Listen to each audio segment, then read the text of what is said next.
চলেন আমি আপনাদেরকে ভয়ঙ্কর একটা অঙ্ক দেখাই। ধরুন আপনি ঠিক করেছেন আপনি একটা ফ্ল্যাট কিনবেন ঢাকা শহরে।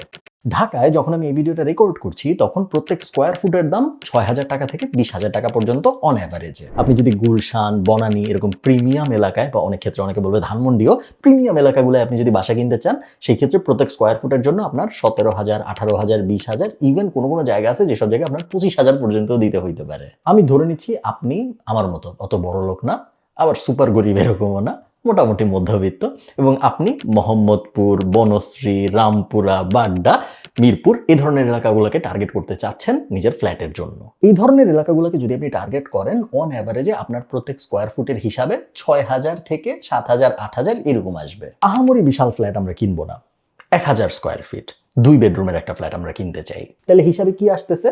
আমি যদি ১,০০০ স্কোয়ার ফিটের এরকম মধ্যবিত্ত এলাকায় একটা ফ্ল্যাট কিনতে চাই ঢাকায়, তাহলে আমার খরচ হবে ৬০ লাখ টাকা। হিসাব ক্লিয়ার? যদিও সত্যি কথা হলো ৬০ লাখ টাকা আপনি অ্যাকচুয়ালি ঢাকার কোথাও এখন আর ফ্ল্যাট পাবেন না, বাট তারপরেও এই ভিডিওর জন্য তর্কের খাতিরে আপনি ধরে নেন ৬০ লাখ টাকা হলো আমাদের অঙ্ক, যেই টাকার অঙ্কটা আমাদের লাগবে একটা ফ্ল্যাট কেনার জন্য। এখন পরের গুরুত্বপূর্ণ প্রশ্নটা, এই ৬০ লাখ টাকা আপনি কিভাবে পাবেন? এখান থেকেই আমাদের গল্পের টুইস্ট শুরু। বাংলাদেশে একটা ছেলে বা একটা মেয়ে যখন চাকরি পায় তখন তার বেতন ২০,০০০ টাকার আশপাশে শুরু হয়। বাট আমি ধরলাম আপনি অনেক ভালো, আপনার ২৫,০০০ টাকার আশপাশ থেকে শুরু হয়েছে। সেইটা হলো, আমি ধরে নিচ্ছি আপনি চাকরি পাইছেন। হাফের মতো মানুষ চাকরি পায় না প্রথম বছরে যখন তারা গ্র্যাজুয়েট করে তারপরে, বাট আপনি পাইছেন, আপনি ভালো, এবং আপনি ২৫,০০০ টাকাই বেতন পাচ্ছেন মাসে। আরেকটা ভয়ঙ্কর অ্যাজাম্পশন, ২৫,০০০-এর মধ্যে হাফই আপনি সেভ করে ফেলেন, আপনি বাবা মায়ের সাথে থাকেন, আপনি অত বাইরে ঘুরতে টুরতে যান না। ২৫,০০০ খুব বড় টাকা না, বাট তার মধ্যেও ১২,৫০০ আপনি জমান প্রত্যেক মাসে। প্রত্যেক মাসে আপনি যদি ১২,৫০০ করে টাকা জমান, তাহলে ওই ৬০ লাখ টাকা হইতে আপনার কতদিন লাগবে? উত্তর হইল ৪০ বছর লাগবে। আপনি বলতে পারেন, ধুর, আমি কি প্রত্যেক বছরই ২৫,০০০ টাকা কামাবো নাকি? ২৫,০০০ হলে আমার মাত্র শুরু, বাট ২৫,০০০ দিয়ে আমি শুরু করতেছি, পরের বছরই আমার ইনক্রিমেন্ট হবে, তারপরের বছর আমার প্রমোশন হবে, প্রত্যেক বছর তো অ্যাভারেজে ৫-১০% করে আমার বেতন বাড়বেই। কথা সত্যি, but at the same time এটাও সত্যি যে ফ্ল্যাটের দামও ৬০ লাখ থাকবে না, ফ্ল্যাটের দামও প্রত্যেক বছর বাড়বে। আপনি যদি খুব ভালো কোথাও চাকরি পান বাংলাদেশে, সেই ক্ষেত্রে আপনার প্রত্যেক বছরে বেতন বাড়বে ৫ থেকে ৮%-এর মতো, যদি আপনি একদম ক্রিম অফ দ্য ক্রপস খুব ভালো কোথাও চাকরি পান। ঢাকার এমন এমন এলাকা যেগুলো এখনো ডেভেলপই হয় নাই, যেমন ধরেন পূর্বাচল, জলশিরি, বসুন্ধরার অনেকগুলা ব্লক, যেগুলো ধরেন এখনো ডেভেলপমেন্ট দূর দূরান্ত পর্যন্ত কিছু নাই, ফাঁকা জমি, ওইসব জায়গায়ও যারা ফ্ল্যাট বানাইছে সেই ফ্ল্যাটগুলোরও প্রত্যেক বছরে দাম বাড়তেছে ১৫ থেকে ২০% করে। আমরা কিন্তু এমন এমন জায়গায় হিসাবই করতেছি না যেখানে অলরেডি মানুষ থাকে। ধরেন গুলশানের নিকেতনে প্রত্যেক বছর ৩০-৪০% করেও বাড়ে কোনো কোনো জায়গায়, বাট ওগুলো হিসাবের বাইরে। আমরা আমাদের সাথে মিলে এরকম জিনিসপত্র হিসাব করতেছি। আপনি যেভাবেই অঙ্ক করেন, আপনি দেখবেন যে আপনি যদি ২৫ বছর বয়সে চাকরি শুরু করেন এবং ২৫,০০০ টাকা যদি হয় আপনার অ্যাভারেজ মান্থলি স্যালারি শুরুর সময়ে, একটা বাসা কিনতে, ওই ৬০ লাখ টাকার বাসাটা কিনতে আপনি যদি টাকা জমান হাফ আপনার বেতনের, তা আপনার ওই বাসা কিনতে কিনতে বয়স হয়ে যাবে ৭০। মরার কাছাকাছি সময়ে বাড়ি কিনে তো কোনো লাভ নাই, এবং এই অঙ্কের মধ্যে কোথাও না কোথাও ঘাপলা আছে, তাই না? সাউথ কোরিয়াতে কিছুদিন আগে একটা রিসার্চ হয়েছিল, রিসার্চটা ছিল অন্য আরেকটা বিষয়, বাট রিসার্চ করতে যেয়ে দেখা গেল যে একটা খুব ইন্টারেস্টিং ফাইন্ডিংস পাওয়া গেল যে সাউথ কোরিয়ার সিওলে যারা থাকে তারা বাচ্চা নিচ্ছে না এবং তারা বিয়েও করতেছে না। তো সরকার চিন্তায় পড়ে গেল, যারা রিসার্চ করতেছিল তারাও এই ফাইন্ডিং দেখে বেশ ইন্টারেস্টেড হলো যে বিষয়টা আসলে কি, কেন সিওলে যারা থাকে তারা বাচ্চা নেয় না, কেন সিওলে যারা থাকে তারা বিয়ে করে না। অনেক ঘাটাঘাটি করে দেখা গেল যে সিওলে, সাউথ কোরিয়ার রাজধানীতে, একটা অ্যাভারেজ ফ্ল্যাট কিনতে একজন মানুষের ৪৭ বছর 47 বছর জমানো লাগে টাকা। ঠিক এক্স্যাক্টলি এই কাহিনীটা পৃথিবীর অনেকগুলা সিটিতে অলরেডি হয়েছে, যেসব সিটি অনেক তাড়াতাড়ি অনেক বেশি গ্রো করেছে, যেসব সিটির ধনী এবং গরিবদের মধ্যে ব্যবধান অনেক তাড়াতাড়ি বেড়েছে, এবং এইসব সিটি এইসব দেশেই অবস্থিত যেসব দেশে ওই সিটিটা ছাড়া আশপাশের সিটিগুলো অত ডেভেলপড না। আনফর্চুনেটলি ঢাকা এরকম একটা শহর, এবং এই কারণেই আমরা খুব ভয়ঙ্কর একটা বিপদের দিকে আগাচ্ছি। আপনি বলতে পারেন যে বাড়িই কিনবো না, ফ্ল্যাট লাগবে না আমার, আমি ভাড়া বাসায় থেকে জীবন কাটাই দিব, কোনো সমস্যা নেই। বাট ব্যাপারটা আসলে এত সরল না।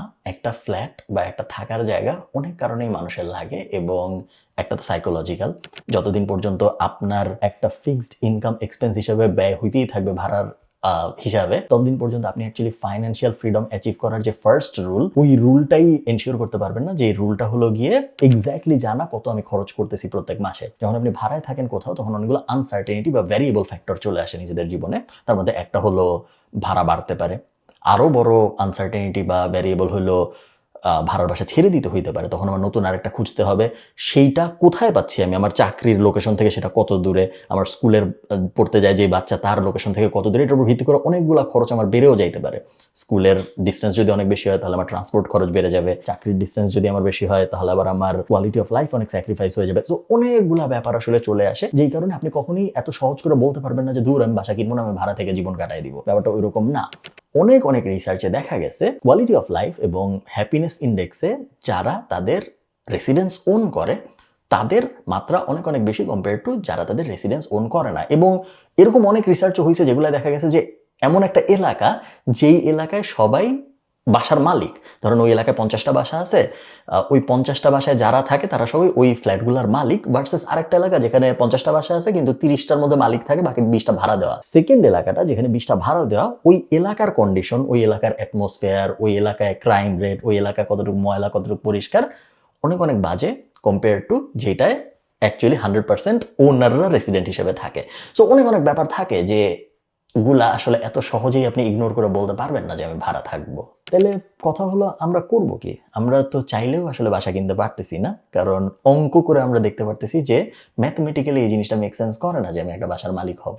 দেখেন, ঢাকায় খুব বড় একটা সমস্যা আছে, বাংলাদেশের অনেকগুলো সিটিতেই হয়তো আছে, বাট ঢাকায় খুব বড় একটা সমস্যা আছে, যে সমস্যাটা নিয়ে খুব বেশি মানুষ কথাবার্তা বলে না, যেটা হলো income inequality versus ability to স্পেন্ডের সমস্যা। পৃথিবীর প্রত্যেকটা দেশে, প্রত্যেকটা সমাজে, প্রত্যেকটা মার্কেটে ইনকাম ইনইকুয়ালিটি আছে।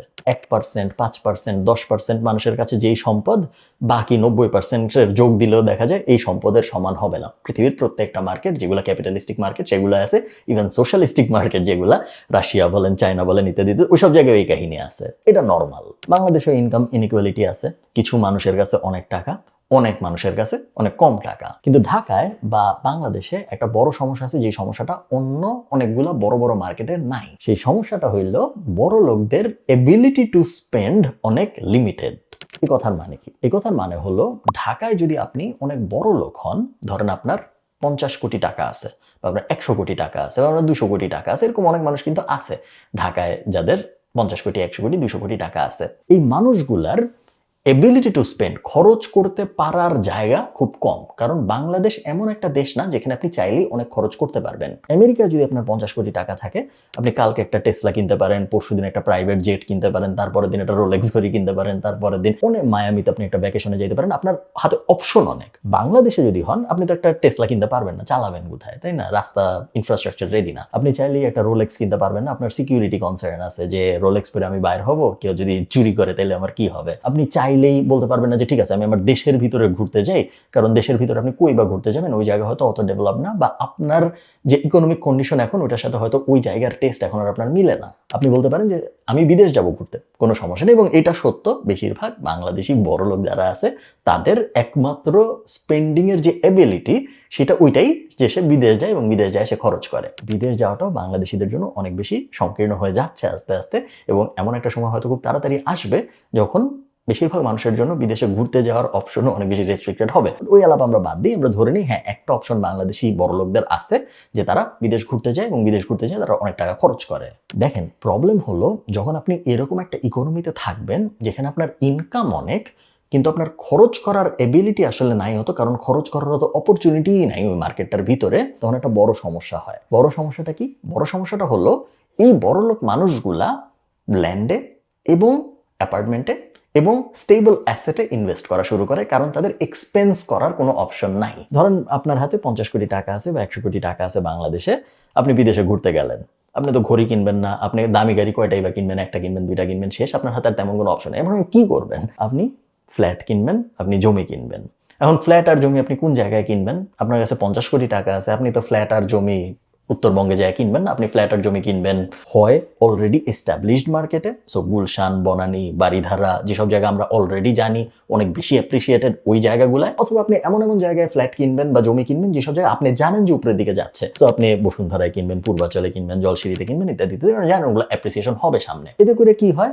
এতে করে যেটা হয়, দেখা যায় যে গুলশানের ভিতরে 10 জন মানুষেরই 50টা জমি, গুলশানের ভিতরে 10 জন মানুষেরই 30টা ফ্ল্যাট, বনানীর ভিতরে 15 জন বড় লোকেরই 40টা ফ্ল্যাট। অনেক, এদের কিন্তু দোষ না, এমন না যে সে তো টাকা ইনকাম করছে, এখন সে টাকা খরচ করবে, তার দোষ নাই যে তার কেন 40টা ফ্ল্যাট। প্রবলেম হলো আমাদের জায়গা এবং রিসোর্সেস এত লিমিটেড যে, এবং যাদের হাতে অনেক টাকা আছে তাদের এই টাকা খরচ করার অপশন এত কম যে তারা না চাইতেও তাদের টাকাটা ঘুরায় ফিরায় ল্যান্ডে, জমিতে, এরকম জায়গায় চলে আসে। এবং ল্যান্ড এবং জমিতে যখন এদের টাকাটা চলে আসে তখন কি হয়, তখন অ্যাভেইলেবিলিটি যেহেতু কমে যায়, গুলশানে ধরেন ফ্ল্যাটই আছে 100টা, তার মধ্যে বড় লোকরা যাদের যেহেতু টাকা দিয়ে আর কিছু করার নেই তারা কিনে ফেললো তার মধ্যে 50টা, আর বাকি আছে 50টা। যেই বড় লোকরা কিনলো 50টা, তাদের বিক্রি করার সেল প্রেশার নাই কোনো, এক্স্যাক্টলি স্টক মার্কেটের মতো। তাদের তো টাকা আছে, এই 50টা তাদের আগামী বছরই বিক্রি করে দিতে হবে বা আগামী 5 বছরই বিক্রি করে দিতে হবে এমন কোনো ব্যাপার না। তারা জমি কিনে ফালায় রাখছে, তারা ফ্ল্যাট কিনে ফালায় রাখছে, কিছু তাদের যায় আসে না। বাকি যেই 50টা আছে, এই 50টার দাম এই কারণে স্কাই রকেটের মতো বাড়ে, কারণ আমাদের স্কারসিটির কারণে, অ্যাভেলেবিলিটি কমে যাওয়ার কারণে, যেটা আমরা সাপ্লাই অ্যান্ড ডিমান্ডের বেসিক ইকোনমিক্স থেকে জানি, যে যখন কোনো কিছুর সাপ্লাই অনেক কম থাকে তখন ওই জিনিসের ডিমান্ড অনেক বেড়ে যায়। এই কারণেই ওই ফ্ল্যাট এবং ওই ল্যান্ডগুলোর ডিমান্ড বেড়ে যায়, এই কারণে দাম ভয়ঙ্করভাবে বেড়ে যায়। প্রত্যেকটা ভালো ভালো মার্কেটে, পকেট অফ মার্কেট ধরেন গুলশান, মরান ইত্যাদি ইত্যাদি, এই জিনিসটা হচ্ছে। এবং এই কারণে এটা লিখে দেওয়া সম্ভব যে আপনি যদি একজন মধ্যবিত্ত ঢাকাবাসী হন এবং আপনার যদি প্ল্যান থাকে যে আপনি খুব ভালো একটা জায়গায় একটা ফ্ল্যাট কিনবেন, এই জিনিসটা বাস্তবায়ন করা আসলে অনেক ডিফিকাল্ট। কারণ আমরা অঙ্ক করে দেখতে পারতেছি যে যতই দিন যাচ্ছে প্রত্যেক বছরই এই জিনিসটা আগের বছরের থেকে কঠিন হচ্ছে। ইন্ডিয়ার কিছু কিছু মার্কেটে এই সিমিলার ব্যাপারটা ঘটছে, এবং ইন্ডিয়ার কিছু কিছু মার্কেটে যখন এই সিমিলার ব্যাপারটা ঘটেছে তখন ওইটা ট্যাকেল করার জন্য দুইটা কাজ করা হয়েছে। এক নম্বর কাজ হলো নতুন নতুন মার্কেট ডেভেলপ করা হয়েছে। একসময় আপনারা জানেন যে ইন্ডিয়ার 2টা আরবান সিটি ছাড়া বাকি সিটিগুলো এত ডেভেলপড ছিল না। এই বেঙ্গালুরু বলেন, হ্যান বলেন, এত ডেভেলপড ছিল না। বাট খুব তাড়াতাড়ি ওই সিটিগুলোকে অনেক বেশি ডেভেলপ করা হয়েছে, যাতে করে ওই সিটিগুলোয় কিছু প্রেশার যায় এবং ওই সিটিগুলোয় যায় মানুষজন থাকা শুরু করে। এইটা একটা। আরেকটা যে জিনিস করা হয়েছে সেটা হলো ইএমআই কালচার, যেটা আমি লোন নিব ব্যাংক থেকে, তারপরে আমি ব্যাংকে আস্তে আস্তে ইএমআই দিব, প্রত্যেক মাসে ইন্টারেস্ট দিব, ওই ব্যাপারটা যেটা বাংলাদেশে কিন্তু আমরা অত দেখি না। বাংলাদেশে আপনি খুব বেশি মানুষ দেখবেন না যারা হোম লোন নিছে, খুবই কম মানুষ আপনারা দেখবেন যারা কার লোন নিছে, এবং খুবই কম মানুষ দেখবেন যারা অন্য টাইপ অফ লোন, যেগুলো স্টুডেন্ট লোন, তারপরে বিয়ের লোন হয়, হাবিবে অনেকগুলো লোন হয়, খুব কম মানুষ কিন্তু আছে যারা এই লোনগুলো নেয়, যেটা একটা ভালো প্র্যাকটিস।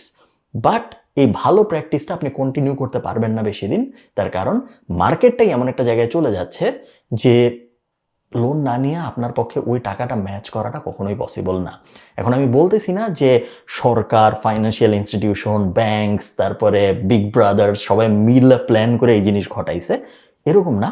বাট এই জিনিসটা ঘটতে যাচ্ছে এবং আপনার হাতে খুব বেশি অপশন নাই এই জিনিসটা ট্যাকেল করার জন্য। আপাতত আপনার যে গুরুত্বপূর্ণ কাজ সেটা হলো এই জিনিসটা বোঝা যে এরকম একটা জিনিস হতে যাচ্ছে। আপনার পক্ষে একজন নর্মাল বাংলাদেশি মানুষ হিসেবে, যে 25,000 30,000 টাকায় তার কর্মজীবন শুরু করে, এরকম একজন মানুষ যদি ঢাকায় মডেস্ট, খুব মানে আহামরি লাক্সারিয়াস, 1000 স্কোয়ার ফিট কিন্তু আহামরি লাক্সারিয়াস কিছু না, খুব বেসিক, এইরকম একটা রেসিডেন্স নিজের জন্য ম্যানেজ করা আপনার জন্য অনেক টাফ হতে যাচ্ছে, আমার জন্য অনেক টাফ হতে যাচ্ছে খুব নিকট ভবিষ্যতে, এবং আপনার সন্তানের জন্য নিয়ার ইম্পসিবল হয়ে যেতে যাচ্ছে এই ব্যাপারটা। আমি জানি না এই ব্যাপারটা নিয়ে কেন কেউ কথাবার্তা বলে না, আমি এই জন্য এই ভিডিওটা বানালাম, কারণ আমার মনে হয় এই ব্যাপারটা নিয়ে কথা বলা জরুরি। ভালো থাকেন সবাই, সবার সাথে আমার দেখা হবে পরের কোনো একটা ভিডিওতে। টাটা।